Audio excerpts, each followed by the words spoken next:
this one, but we're here with these two young lads from Nufás Media Agency. We had Jordan on. Ooh, let there be light. Yeah. We had Jordan on a couple weeks ago, but now we've got the dynamic duo. So yeah, thanks for having us back on. Thanks for letting me be a part of this. Yeah. Thanks for coming, Sean.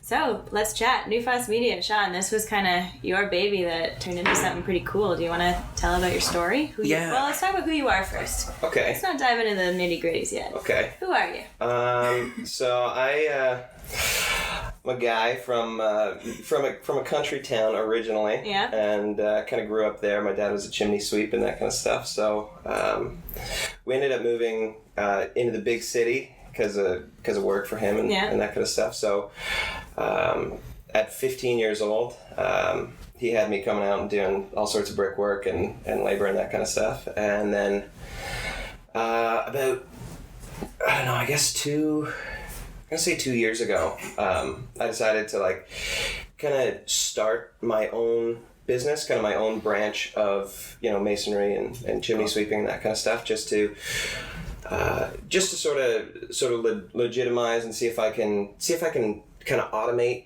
the business and kind of make it something bigger and something easier to manage than just like day to day sort of, kind of knowing what's going on. A little more modern too, like utilizing technology rather than like door to door. Right.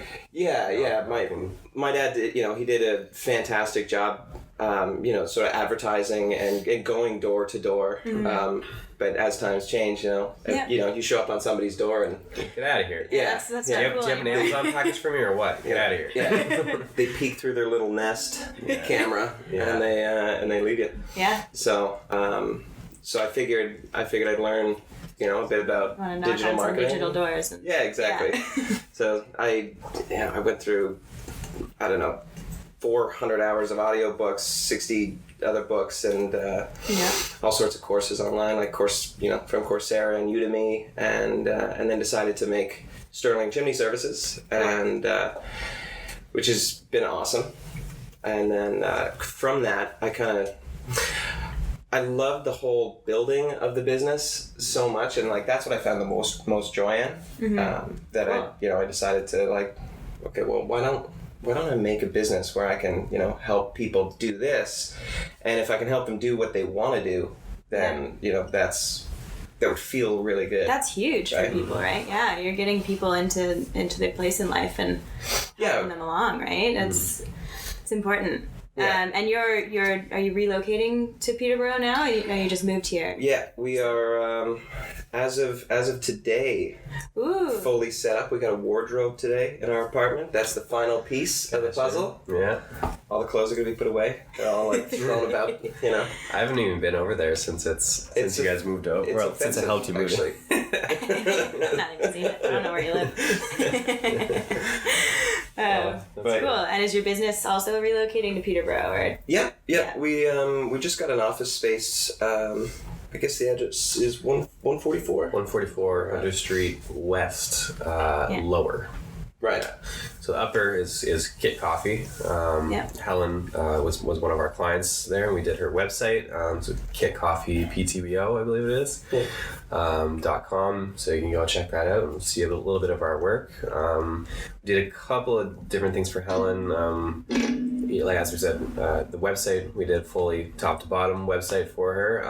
And we also worked with a local videographer named Jeremy Kelly, who is amazing He's dude. fantastic. Yeah, it's really nice guy, awesome to work with, and very, very talented, which is the most important thing about that. So we worked with him really just an afternoon with him, myself, Helen, and Sean and Jeremy, and we just did a bunch of different video shoots. Part of it is actually done. Part of the video is actually done at the old location of Kit Coffee because she didn't have anything in the new space, so we filmed it there, and then kind of came over to the new location. Although it was bare, we kind of did some exterior shots and did a little interview with Helen while we were in there, and turned out to be a pretty pretty awesome, just minute-long video that was like really geared towards, hey, we're open, and something that usable that she could put on any social site, so Instagram, Facebook, and there's a copy of it on our website there too. So cool. And that locked and loaded you guys some office space right below, eh? It did. It's nice. Well, Helen knew that we were looking for office space beforehand, because at the old location they were doing some moving around of the businesses in there, Hello Baby and Kid Cafe as it was then. Right. And Sean and I kind of inquired about office space there that they had available, and it was going to be about, I think it was like $1,200 a month. At the old location. Right. It was like a back room. Yeah, the back room there. It had windows though. Yeah. That is nice. It's good. That might be worth the extra money. Just get one of these lights. Yeah, that's right. It's bright as day in here. So we kind of turned that down, and then once she moved over to the new location, she was like, "Hey, I know you guys we're looking for office space. I've got some extra space downstairs that I really am not going to use. It's just part of the lease." And I saw it first, and I was like, "Get me out of here!" You know, like, get me. And I was like, "Okay, yeah, we'll think about it." And then kind of came to Sean and just mentioned that she had offered it. He's like, "Oh, well, what's it look like?" I was like, "It's a disaster. Like, it's no." So the next time, actually, the day we were doing filming, we went down and we checked it out together, and we were still like, no way. Because it was a dungeon. It was a mess, right? Like, it was just this really crappy grimy carpet. basement. Like, yeah, really grimy. But after a week or so, I think you're the first one to be like, let's go take another look. Like, maybe we can get it for cheap, and we can make it our own. Starting to picture it with because there were like huge holes in the drywall exposing like the foundation, like sand coming out of the walls. It was awful. But spiders. A lot of spiders. And spiders. The spiders are reducing slowly. Yeah. It's construction. I think they're nice at some point. Or they eat the things you don't want. I think they are the nice spiders on this. Yeah, they're kind of like daddy long ones. Yeah. So they're just the cute little crawlies. Yeah. That's good. Well, let's talk about that process then. So you guys found I don't know what my language is allowed to be here, so, a trashy basement. Yeah. I was struggling with the language right there as well. There's almost no nice word to describe how bad it was. Yeah, but... so I've seen... The only explicit episode we've had so far was Josh, because he just can't control it. If you need me to put that E on our episode, I will. Then you can call your basement a whatever hole. A piece of shit. Let's just do it. Let's put the E on the episode. Okay. Say shit once. Put an E up twice. So let's talk about that process, though. So you guys found this, dirty, grungy, maybe hopeless basement, and I've seen the space. It's not that right now. It's kind of whimsical and wonderful and exciting. So what was that process like for you guys, both physically, materially with creating it, and also mentally with doing it? It was really cool. It was once we finally decided, okay, yes, we are going to take this, we're gonna turn this into something. Jordan and I, we sat down there, I think, the first night, and drank whiskey on the shitty carpet. Yeah. 3 times. And then not the whiskey, the E. Drew a little I guess almost a dartboard. It was almost a dartboard. It was supposed to be a dartboard. There was a leftover can of spray paint, yellow spray paint down there. And if anyone who follows us on Instagram, you can see I used that spray paint to spray paint Nufás on one of the walls there. That was after some whiskey. And it was just our first night there. And, in one of our blog... So anyways, just go back to Sean's thing. Sean did a makeshift dartboard with the yellow spray paint, and we played cricket with screwdriver, flathead screwdriver. Right. And we spray painted a line on the carpet where the rotation was good, and we did one single rotation, and we were getting real into it. Yeah, we were getting pretty good too. Yeah, we were getting pretty good by the end of it. Well, in the middle, we just did one of red spray paint right in the middle for the bullseye. Money shot, yeah. So once we were done, first one to hit the red bullseye won, and then he owed me a beer. It was $10. I won $10 off that. Wow. I don't know if I ever gave it to him. Yeah, he did. You buy coffee this morning? Yeah. For those of you who don't know, Jordan works at the Axe Club here in Peterborough as well. Yeah, so the accuracy sports are something that he really likes to hone in on. Not much of an axe thrower, but screwdriver darts. Screwdriver darts. Good screwdriver. I'm all right. Give this guy a screwdriver. But yeah, it was really cool. So like after doing that, we kind of mapped out the whole space and kind of what we want to do, where we want to put the offices, where we want to put employees, and kind of a big projector space, and we're gonna be doing our podcast of our own over there. So kind of where we're gonna set all that stuff up, and slowly bit by bit and dollar by dollar. Well, and then that turns into a lot more than you think. Yeah, definitely. We did get some support from Rennie Lowe, who is the landlord for that building there. He's a nice guy, and he gave us a couple $100 towards it, because it is benefiting him as well at the end of the day. I mean, he's got a usable space at the end of it, and that's why our rent is so cheap. But it works out. But going back to that first night there, I mean, we're obviously very excited. We didn't plan on doing any work down there. We just kind of want to go check it out and just kind of marinate in the asbestos. Take it in. Just marinate in the asbestos a little bit. But no, it was good. And in one of our blogs, I can't remember which one it's in exact. I think it might have been different new chapters, different hats. The last one talked a little bit about that first night and. About how it was fun. We were excited and we were just kind of like kids in a candy store. This is our space. We did it. That kind of thing. Yeah. And then we were kind of just dreaming a little bit, like Sean said. Our office should go here, and the desk should go there, and blah blah blah, whatever. But like on a more real, like in a sentimental note, like looking back on, like that's gonna be one of the days that hopefully, like we look back in time from now, like as one of the good times, like as shitty as it was. That's four. As awful as it was, and like how run down it seemed at first, and it was that first night there, throwing the screwdriver, spray paint Nufás, doing all that stuff, and just kind of like goofing off down there. Will certainly be one of the things that I'll like really never forget, and especially as this business kind of progresses, and even now as like going in there, it's night and day. It's night and day. Everything is different. Yeah. Everything. Like we've built walls, we've taken walls out, we've painted everything, we've patched up almost all the drywall, a few ceiling holes left. Taken out lighting, done everything, like everything you can imagine. And it's so different, and it's nice in there now. It's a usable, livable, fun space to be in, and we're very excited, and just like continue to be more excited each and every day as it moves forward too. So looking back on that first night, I'll always look back on that fondly. Yeah, because it was a temporary, and because the sky was the limit, and I don't think we squandered it at all.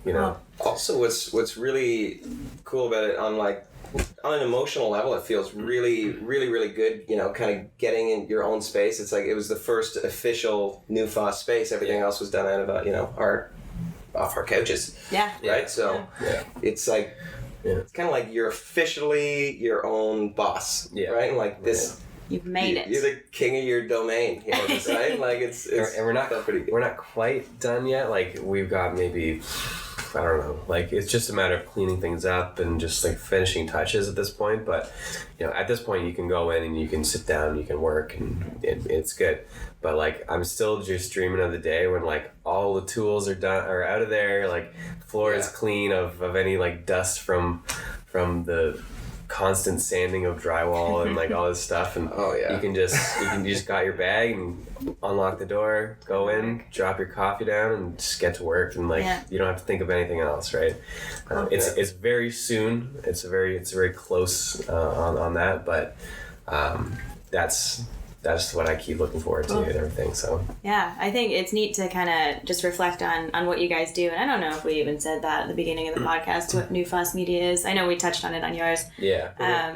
But you guys, you turn people who have dreams into reality, right? Like you make things happen, and that's kind of what you did with your office space. Is like you had this And we realized that too. Yeah. With creating the office, it's like this is almost like representative of how we're going to do your business too. If you can look at this office before and after, and then not have faith in our services, wow, like that's something wrong there. So I think we did it right. I think people would be impressed with the transformation and like the dedication that we put in, and like how serious we are about that. Yeah, that's great. I'm just gonna have to ask you to stop doing that. Kicking the mic. So we touched on it with the podcast with Jordan earlier. He mentioned the importance of having a business partner and how much you've helped him in the dynamic and vice versa. And so I want to talk to you guys about that. What is your dynamic? How do you guys work together? What's the process there? Really, really well. I think we work together really, really well. Mm-hmm. It's, we've been friends for, I think Facebook told me 8 years the other day. Yeah, it did. So, we had a little anniversary. So it's, we're kind of at this point in our friendship where, and I think you mentioned it in the last podcast, where, we can yell and scream at each other and we're still okay, right? So, but it's not personal at that point, we have a really good divide of, okay, we're done working now, let's go for a drink and just hang, and like that's not a thing about it. Like we'll inevitably end up talking about it, which is fine, but like it's usually fun stuff, right? So we have a good divide, and I think that's important to kind of like section off your relationship and stuff like that, so you're not like over in each other's faces, like doing only business stuff or only personal stuff leaking into like getting in the way of business and all that kind of thing. So I think we separated good. And I think our personalities work really well together too, because I kind of see Jordan as a bit more of the I need you there to stop me from spending all our money. Because as things progress in the office, like I would just, if it were solely up to me, I'd probably just drain the whole, the whole bank account, just like buy everything we need to. But on the other hand, Jordan's like, well, we need to pay rent. we need to know that we have enough money to do all this stuff. So it's kind of good to have the like the a little more. I guess I don't want to say reserved, because you're Mm-hmm. Well, yeah, I think the way I put it in the last podcast there, like, where I'm a little bit more like practical, like a neat plan and things like that. Where you're a bit of like a dreamer, which is excellent, because you always say to me like, this is gonna be like, we're gonna make $1 million next year. And I'm like, maybe, and you are, and that's good, and like you need to have that sort of like the lofty kind of goals, where in order to achieve those goals, you need to think like that, right? Absolutely. And like, it sounds silly, like $1 million, right? But it's like, it's not really, it's really not that silly, right? So whereas like I don't really think like that. It's like, let's just like inch along here and see where it goes. But to have that goal, even if you don't have like a solid plan, like to be reaching for something like that, like Sean does, and that's just one example of of just having like a lofty out there goal or whatever. But it's important to have that in mind. Like, you could make $1 million off this or something like that. It's really not about the money exactly. Like, no, but it's about it's about reaching past what you want to do. I don't know if you guys have ever read any like Grant Cardone or anything like that. RJ reads a lot of books. Yeah, I know who he is. Josh is a big fan, but I don't particularly like him. He's intense, and he's pushy, and he's not the normal personality that I'm aligned with. So it doesn't. It kind of clashes with my views, but that's okay. Yeah, what I really like to take away from his stuff, I bought I think I bought like 2 of his audiobooks the very first time I heard of him, and I listened to it and I was like, 10x rule. I started to listen to it and I was like, fuck this dude. Like this guy, he's just in your face, super southern accent, just like just a bulldog. And but I kind of, once I was like, okay, I'm just gonna listen to it. Mm-hmm. I paid for it. Yeah. So, yeah, I paid $13. Yeah. I'm gonna listen to it. His whole 10x rule is I really like it, and it's kind of based around, you when you're setting a goal, set it 10 times bigger than you think. Than you want to reach, because for us, if we want to reach $1 million, if we do $100,000, like, yeah, great, that's sweet. Yeah, like what's wrong with that? Yeah. Mm-hmm. Right. But if we have that goal, we'll be working at $1 million level. Yeah. And it's that much easier to achieve that $100,000 if you're working at that $1 million mindset. Yeah. Yeah, that's something I talk about and I hold in my own values. It's like, you should live your life as if that thing you want to happen has already happened, because then you embody that energy and then you attract what you want, as opposed to having this woe is me, how am I ever going to get there mindset. Like, those thoughts are already limiting your abilities, right? That's cool. It sounds like you pull Jordan up and he says, like, reel it in a little bit, buddy, and that's a really good balance. So it's neat that you guys have that for each other. And it's funny, like, in terms of, like, giving up work, I was at a wedding on the weekend in North Carolina, and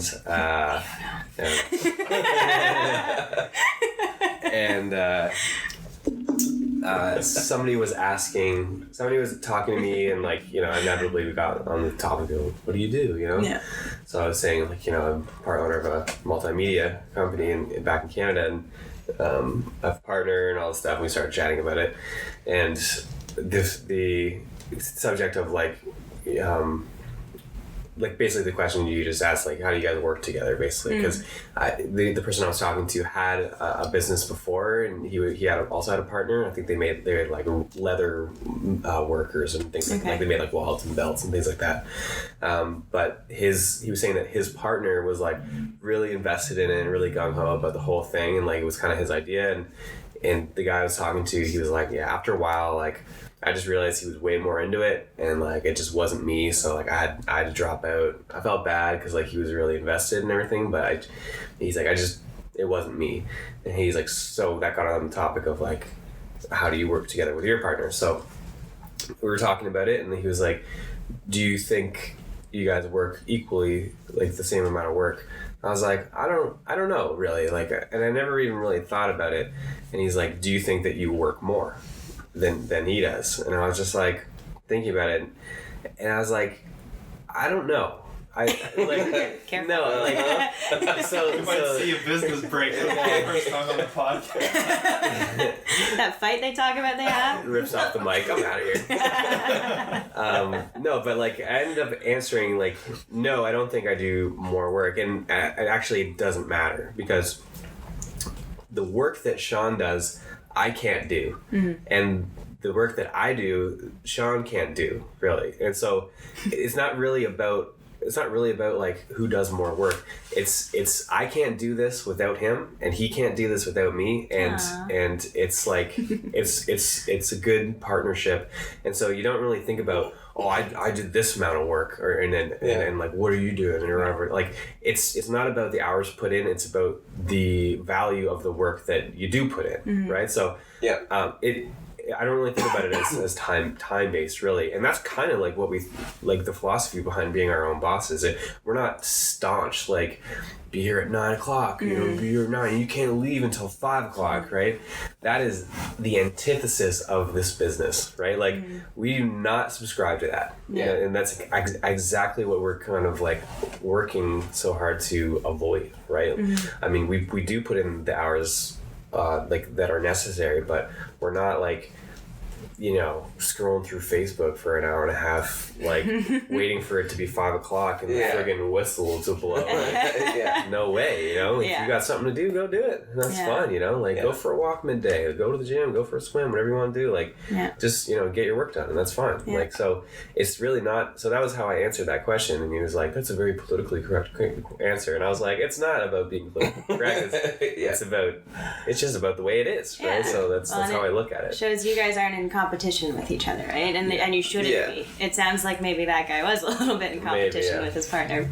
Yeah, if you're constantly comparing, and like even there are times where you are doing more work than me, but if I have something personal going on, it's nice to be able to lean on your business partner and be like, can you pick up some, can you pick up some of the slack? I know I'm not, pulling it at 100% right now. Right.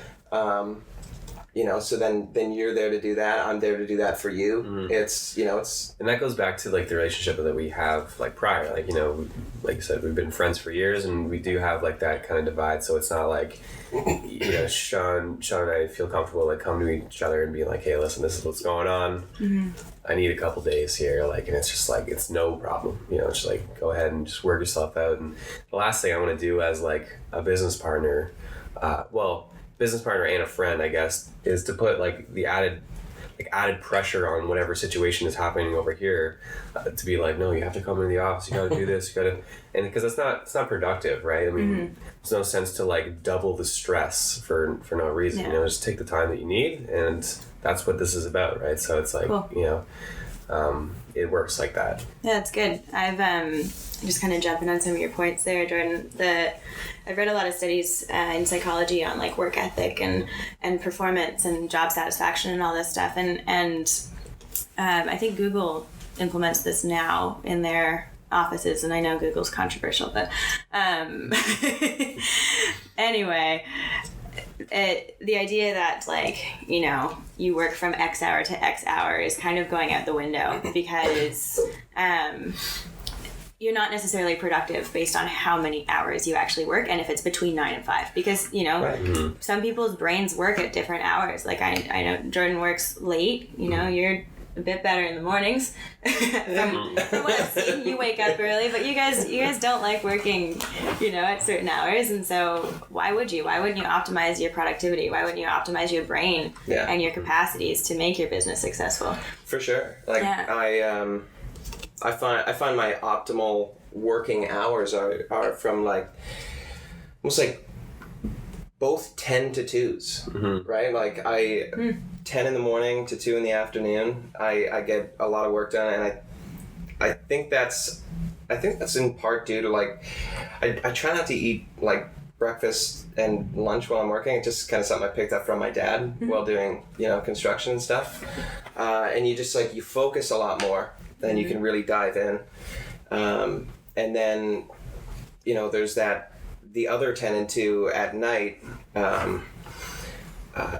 At least for me, it's kind of like it's a nice kind of quiet, calm time to work. I don't know if it's like some sort of like the collective consciousness is sort of like settled down, and you can kind of like think clearly. Yeah, maybe. But or I don't know what it is, but it's a very productive time for me.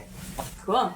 Actually, that's a great segue, Sean. I wanted to. I'm gonna wait on this one. So yeah, Sean, I wanted to touch on your creative flow. So this is the FlowCast, and we talk a lot about the psychological state of flow, and some people will say getting in the zone or that kind of a thing. And I see you as a very creative person. I've picked your brain a little bit, and it definitely works different than mine does. I'm definitely more on your side, the ground, the practical, the planner. I'll make you a good to-do list. Yeah. But how does that work? What is your creative process? How do ideas flow to you, or do you just let them? Are you going to go into this? Am I going to go into what? The picking out of the air thing? I might do that. Yeah, okay. Yeah. Is this like a dance you do, or like? I got to dance around and just like and pick ideas out of the ether. Yeah. No, but so I was talking to Jordan the other day about a lot of people talk about how all of their ideas come from like sort of up here in that sort of collective consciousness sort of ether, and that's where a lot of great ideas come from. But I don't know. I don't like that at all, because it's like I don't think you're giving yourself enough credit, right? Because like I've been on this planet for 25 years, and everything I've done is like been jammed into this this time and created everything that I do, and all the hardships that you have, and I think if you just say like, well, it came to me in a dream, like, well, give yourself some more credit than that. Yeah. Like, you're responsible for that, and then I think that's a good thing. But to your question about the flow, I spent a lot of time in a band with another friend of ours, Hunter Sheridan, and I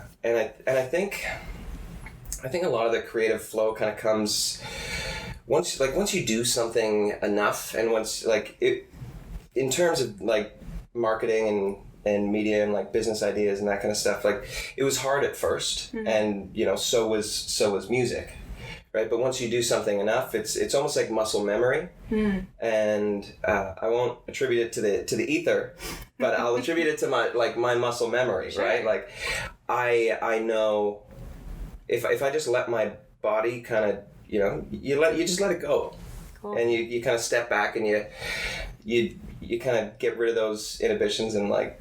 There's all sorts of business ideas that I've had, and I'm like, you're stupid. What are you doing? No, don't do that. Don't do that. And but if you just kind of like let yourself go, then you come up with all the stupid ideas, and then among that there's a good idea. No, it's kind of like we were talking about when we were talking about last time when I was on about how you kind of like. Even on a podcast like this, you start talking and like to a question, and you're almost like not there. You're just kind of like on autopilot. You just like like you said, just like letting yourself go. Like just answer the question, just be genuine, and like don't make it so canned, right? Like you can just rely on your knowledge to just get you through. Yeah, like, it'll take you there. Yeah. That's cool. Yeah. Like very similarly in music, I've had all sorts of performances where Hunter, he was always lead singer and guitar player, so I'd be sitting there on the keyboard, and he'd start. I'm like, what song is this? I don't even know if I've ever heard this. We wrote this? And I'm like, okay. And you just kind of sit there and you wait for your body to be like, oh yeah, okay, just play this. Yeah. And it works out. Yeah. You gotta believe that it's gonna work out. I know that's kind of like gimmicky and like believe, but like do it. Yeah. Believe that it's gonna work out, because if you're really confident that it will, it likely will, because you'll act in a way that makes it work out. I like that. That's really on board with our last week's podcast with Ken Sheehy. He's a musician as well, and was talking about flow and music, and how that's taught him a lot about the flow of ideas in his business himself and all that stuff. And we got down to just basically like how to get into flow is just reduce tension, release tension, because he said like what does he play, bass? I don't know what he does. Guitar. I know he sings, that's all I know. Guitar and singing. Something with strings. And he was saying like when your body's tense, like music won't flow through you. Like he's a spiritual junkie, and he talks about like the balancing the masculine and the feminine within his own body, like having that feminine flow but still having his ground like as the sturdy masculine energy within his own body. And it's neat, that you're kind of attributing the same thing. Like you just, we talked about it too. I keep bringing up the Prince quote, where people ask Prince about how he got all his success, and you just got to be cool. And that's it. Prince would say that. Yeah, you just got to be cool. But there's a lot of truth to that. Like it's it's as much as it's him being cool or whatever. It is a pretty profound statement when you think about it. Like if you just relax a little bit and let your body do what your body does. Like there's a lot of cells in your body that have memory. Right. That's that's the other thing. Like, I don't know how many. Is there like a number of like how many cells you're made of? And young RJ, could you look that up, please? It's like trillions. Yeah. Like enough. Yeah. Yeah. So like, to think that like, I don't know, this is gonna sound weird, but to think that like one of them, that they all don't know what to do. Yeah. Is like, Yeah. Come have on. some confidence. Yeah. Yeah. Like going back to the confidence thing is like, I think that's like one of the best and most like the best lesson I've probably learned throughout like the friendship between like Sean and Hunter. Like that's the best thing you guys have taught me. I think we taught each other, like honestly, like all three of us, to just be like confident in yourself, you know, like and once we started to like really internalize that. So Sean was actually with me on that.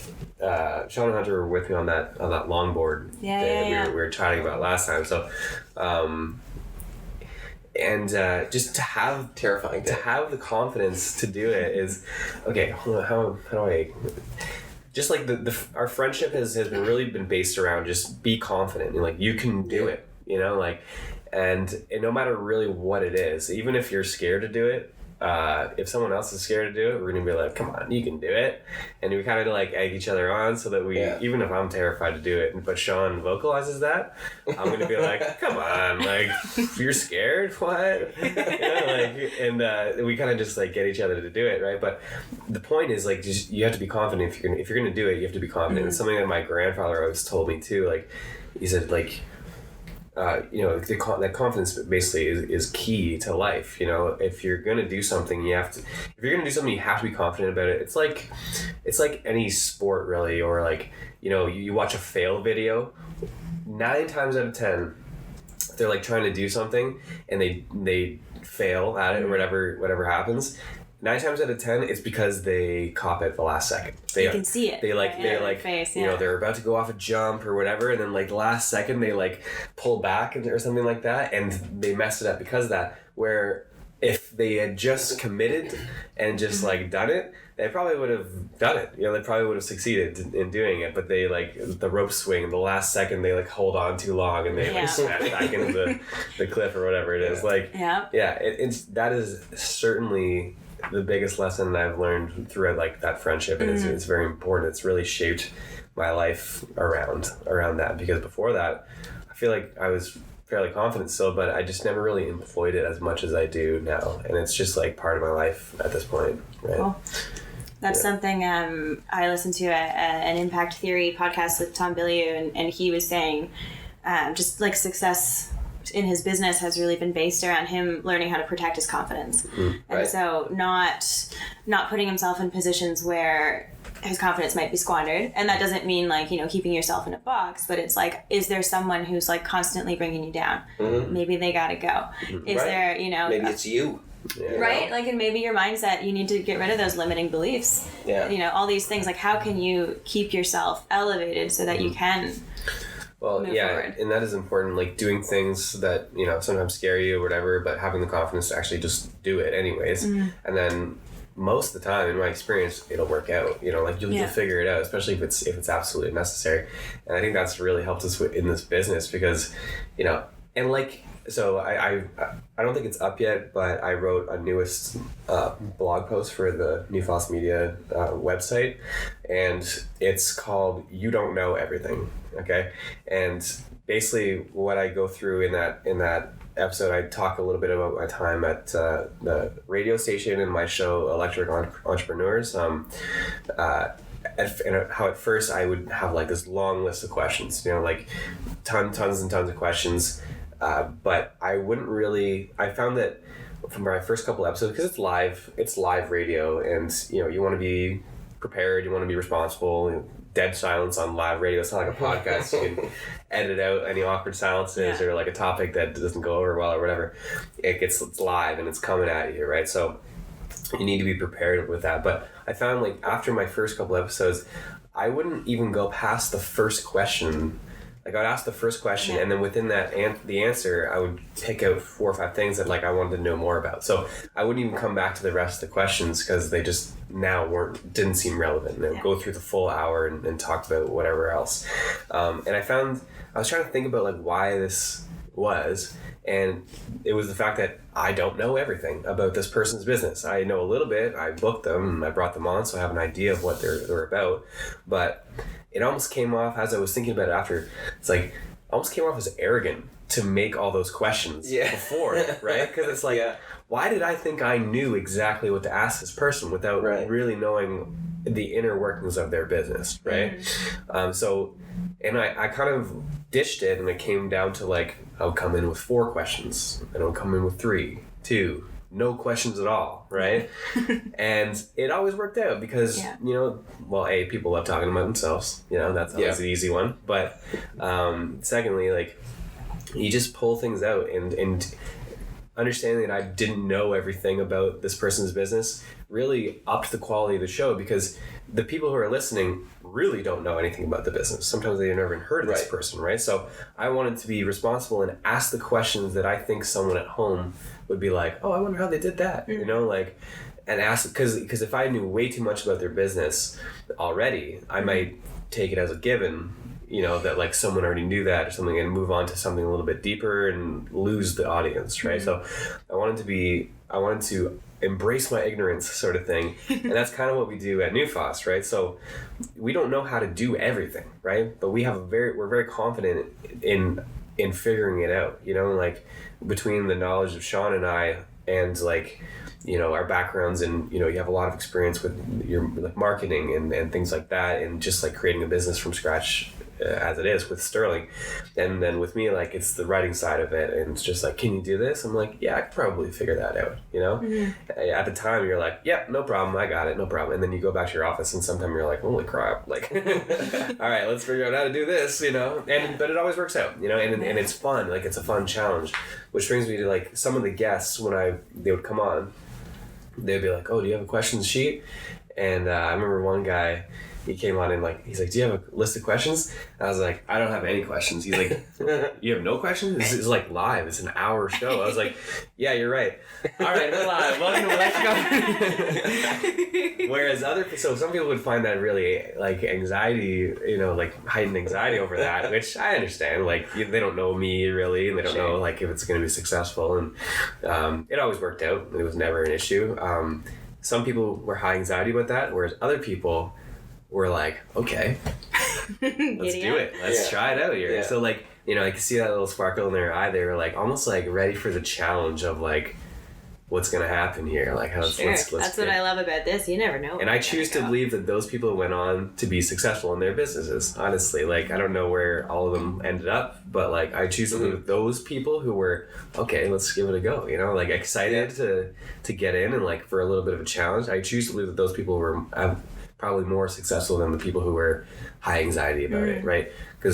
Mostly because like those are kind of my kind of people, you know. So like, well, also in a business like it's very much you don't know everything. Yeah, it's very much like a podcast in the sense of like you start and you think you're, you know, like when we started Nufás, we had this big idea on like how we're going to do everything, how we're going to get clients, and how we're going to do this, and how we're going to, you know, none of it works out the way you think it is. It's like 0% of it works out the way you think it's going to work out.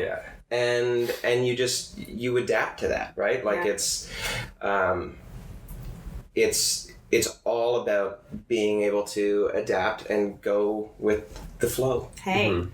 No, that's great. I'm sure RJ can relate to that too, just with opening the Flow spot. Is you know, you have this pretty package that you're like, oh, and here is my nice little business. We'll use our Tim Hortons cup to you're gonna blur that out, right?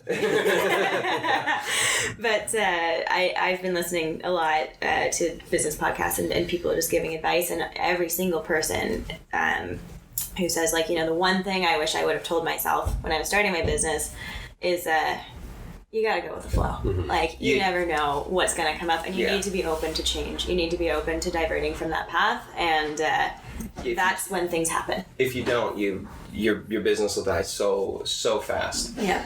Like I'm a huge like fan of like just wilderness survival. You know, like just survival in general. I don't know. I love it, and I think I love it because it's, you know, it's learning how to be adaptable in a situation where you have no idea what's going on. And right now I'm watching this show called Alone, and it's a reality TV show. But it's like these 10 people, they got to film themselves. They're dropped in, you know, this season's in the Yukon.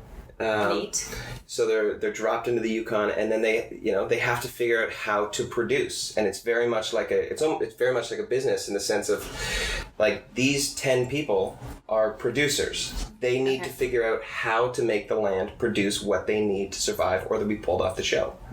Right? So if you can't adapt and become a top producer, you die. Yeah. And your business will die. Like it's direct correlation there, right? I'm picturing this like narrator in Nufás Media men are now in the basement.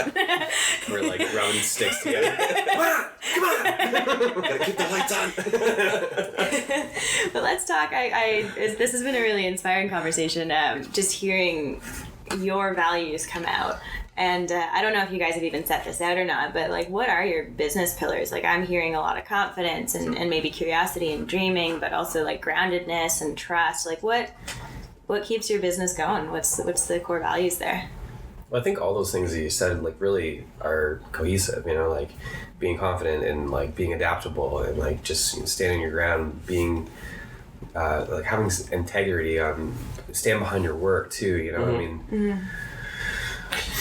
As much as we like will go back and figure it out, like we would never ever produce something that we're not happy with, you know, like or like work with someone that because the point of the business really is not about the paycheck. It's not about it's about doing something that we are proud of and that we like to do, and that helps people. Exactly, that genuinely will help someone out. Like, you know, like we're not going to sell you on something that really isn't going to do much for you, right? So because really like we're in the business of it's in our direct interest to make sure that your business does well, because that's our business, right? So it's a fun kind of thing to think about that way. And the beauty about you know, doing digital marketing and with Nufás is that if we don't pay for ourselves by making you more than enough money to pay us, then we don't do business together. It just it doesn't make sense for anybody, right? So it's nice to be able to like to know that you're always doing, you know, you're always doing something good. You're always doing a good job. You're not ripping anybody off ever. Yeah. And really like what I guess like in moving to Peterborough and kind of like focusing in on the Peterborough community and like having a local small business here is I guess our biggest tenet is like that we want to make Peterborough a better place because we're here, you know, like make Peterborough great again. Well, maybe don't quote us on that. That's gonna be I'll take that one. Get a big red hat and make Peterborough great. Can we? No, but that is it, right? Like we want to make it better here because like I said, that's the business that we're in, right? So I love this community. Sean's like learning to love it. He just moved here, but I mean, I think I love it already. Like you're falling in love with Peterborough as many people do when they move here, and now you're stuck here, by the way. But well, nothing against Oshawa, but it's better than being stuck in Oshawa. Yeah. Maybe a step up. But yeah, so like, you know, if we can make any positive change in this community that we are, you know, we call home, our office is right downtown, so like really we're in the thick of it, and if we can under the thick of it, lower 144 lower with no windows. No windows, and just tanning bed. If we can look out and see, like, I mean, Helen is right upstairs from us at Kit Coffee, and you know, I'm not going to take all the credit for her business, obviously, but like, you know, she's very busy there and she's being successful, and I'd like to think that some of that has to do with like a good website and like a good video that we created for her, and a very small part of it, right? But it's necessary. It's necessary, that's right, and we helped, and we're proud of that. I like that. Yeah, that just shows you guys are really caring in what you do, and it's neat to see just like all these little metaphors, like your office is turning this dungy place into something beautiful, and your dynamic together is, you know, balancing each other out and making sure that like you guys have give and take in both directions, and then that's pouring over into your clients, like you're you know, you're wanting to make sure that you're proud of your work so that they can be proud of theirs. Yeah. That's really cool. Yeah, I like that.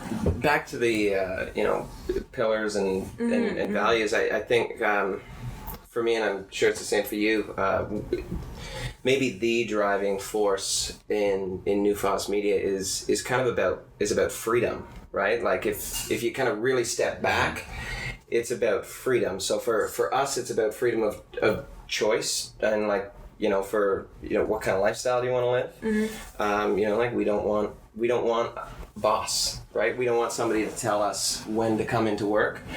And for our clients, it's also freedom, because if we can provide somebody with more work and more income, they can grow their business, and they can, if they can build it up to a place where they can then step back, then you're free to do whatever you want. Yeah, that's great. Yeah, I'd say that's a really good way to put it.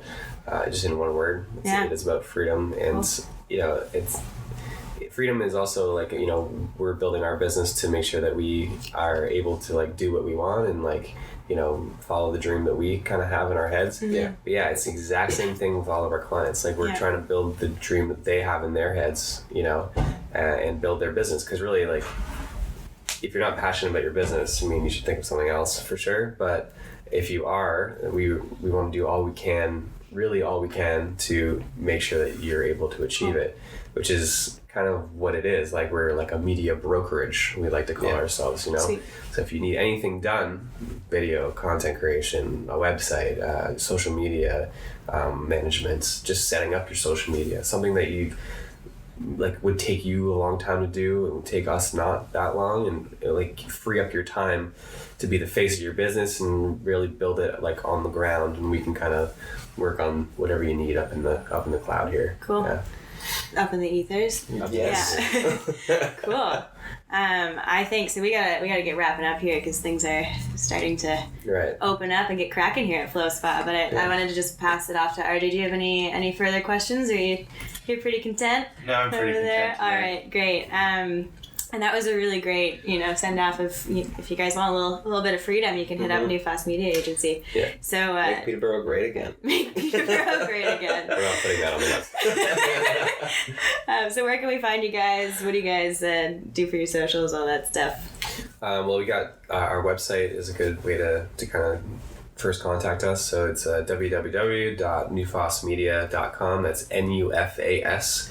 media.com, and then our Instagram handle is Nufás Media Agency, and what's our Twitter? Twitter's just Nufás Media. At Nufás Media on Twitter, and those are probably the main ones to get a hold of us. Awesome. Yeah, and if you want to see some office updates, the Instagram is the way to go for sure. Yeah, you guys gonna do a little before and after? Oh yeah, I've got a scary before video walkthrough, and we're very close to being able to do the final stage video walkthrough, and we've got a couple teaser photos out there right now of the stone wall that I just realized just discovered that stone came right out of Jackson Park, so that's neat. Mm-hmm. Yeah. Local on local. Cool. Local on local, yeah. All right.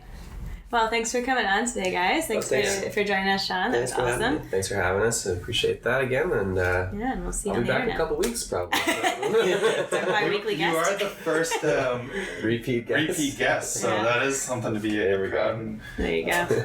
Cool. Awesome. Well, yeah, thanks again. Thank you. The cut thing.